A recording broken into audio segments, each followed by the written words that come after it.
توی روزهای اخیر پیشنهاد الهلال به مسی سرخط رسانه هاست، ولی اخبار جدیدی رو دریافت کردیم که باشگاه الهلال به طارمی یه مبلغ خیلی زیادی پول رو برای 3 سال پیشنهاد داده.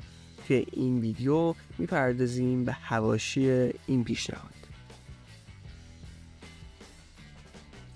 به دنبال انتشار پیشنهاد باشگاه الهلال عربستان به مهدی طارمی مهاجم ایرانی باشگاه پورتو، این خبر از روز گذشته بازتاب خیلی گسترده‌ای توی ایران و پرتغال و البته عربستان داشته و حتی رسانه‌های کشورهای دیگه هم به اون ورود کردن. یکی از این رسانه‌ها وبسایت توتو مرکاتو ایتالیا است که مدعی شده باشگاه الهلال به طارمی پیشنهاد 3 ساله ارائه کرده. طارمی تا تابستون 2024 با باشگاه پورتو قرارداد داره و گفته میشه حق فسخ قرارداد این مهاجم 60 میلیون یوروه. از سوی دیگر بعضی از رسانه‌های پرتغالی مدعی شدن سرمربی پورتو مخالف جدایی طارمیه و برای فصل آینده هم روش حساب کرده.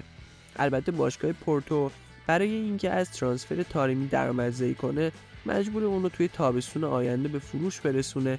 در غیر این صورت اگه طارمی قراردادش رو تمدید نکنه پولی به این باشگاه پرتغالی برای انتقالش به باشگاه دیگه نخواهد رسید.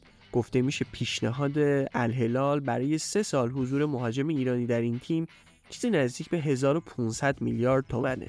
شما توی کامنت ها به من بگید که آیا مهدی طارمی اونقدر بازیکن خوبی هست که تیمی براش 1500 میلیارد هزینه کنه یا نه؟